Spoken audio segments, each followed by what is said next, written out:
ভো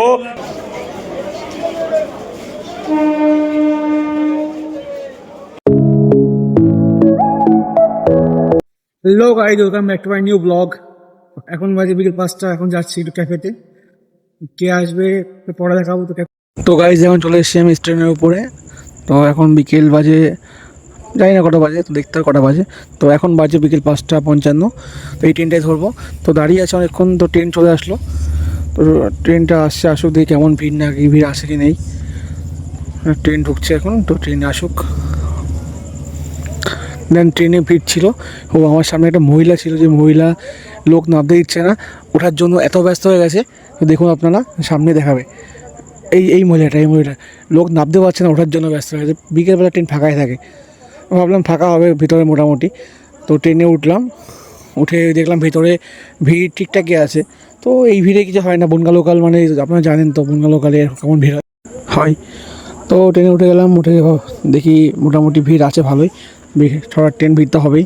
তো গাইজ আমি এখন যাচ্ছি হচ্ছে গোবরডাঙ্গাতে একটা ক্যাফেতে। আমি আমার গার্লফ্রেন্ড, তো গার্লফ্রেন্ড আছে একটা বগিতে, তো ওকে এখন দেখানো যাবে না। দেন আমি ও বগিতে ডেলিভারি লেডিসে আসে একা একা। তো গোবরডাঙ্গায় যাই, গোবরডাঙ্গায় গিয়ে আবার দেখাচ্ছি তোমাদের। ট্রেন এখন ছাড়বে 5:58 বাজে মতনগর থেকে। তো গাইজ ট্রেন থেকে নেমে গেছি, এবং ওই ট্রেনেই একটা লোক উঠছিল। লোকটা হয়তো ভিক্ষা করে। তোর ওনার পা কাটা, একটা পা কাটা দেখা যাচ্ছে, আর একটা পাতে কিছু নেই। তো উনি উঠছে, এখন ওনার এখান থেকে টাকা পড়ে গেল, কিছু কি করা যাবে, পড়ে গেছে, উনি উঠে গেছে, আর কিছু করা যাবে না। তো গাইজ এবার আমরা যাই আমাদের লক্ষ্যের দিকে। তো গোবরডাঙ্গা সেখানে বোর্ড। তো এখন যাবো আমরা গোবরডাঙ্গা ক্যাফেতে, চলো। তো যাই ক্যাফের দিকে, ক্যাফে দিয়ে কথা হচ্ছে আবার।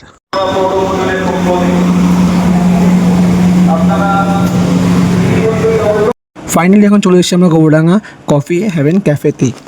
তো ক্যাফে হ্যাভেনে আছে আমি, এবং আমার সাথে আছে আমার প্রিয় মানুষ, তো ও পেছনে আছে।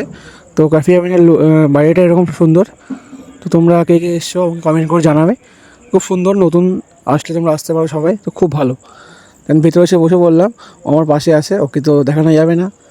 তো সামনে পেছনে সব দিকে কাপাল কাপাল ছিল, ও মাঝখানে আমরা বসেছিলাম। তো আমরা এসে অর্ডার করলাম। ও অনেকদিন ধরে বলছিল আমাকে যে পিৎজা খাবো। তো ওর কথা মতো পিৎজা অর্ডার দিয়ে দিলাম। তো টাইম লাগে, বসেছিলাম অনেকক্ষণ ধরে। তারপরে পিৎজাটা আসলে প্রায় 1/2 ঘন্টা পরে। তো ফাইনালি গাইস পিৎজা চলে এসেছে আমাদের। তো পিৎজাটা ছিল চিকেন টিক্কা পিৎজা। পিৎজাটা এখনও খাইনি, খেয়ে দিয়ে দেখবো কেমন খেতে।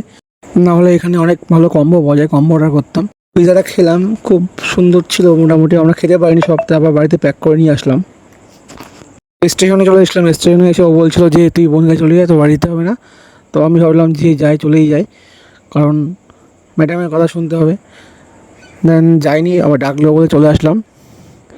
তো এখন যাব বাড়ির দিকে মতলবনগর। অনেকক্ষণ দাঁড়িয়েছিলাম, ট্রেন লেট ছিল, প্রায় 1/2 ঘন্টা লেট। প্রায় 40 মিনিট পরে আমাদের ট্রেনের খবর হলো। ও ট্রেন তখন দেখাচ্ছিল চাঁদপাড়া ছেড়েছে, মানে ট্রেন লেট ছিল প্রায় 15 মিনিট।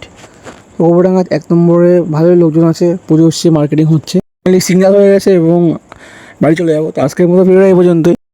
তারা সাবস্ক্রাইব করে পাশে থেকো, ও সবাই একটু সাপোর্ট করো ভাইকে। তো আজকের মতো বাই।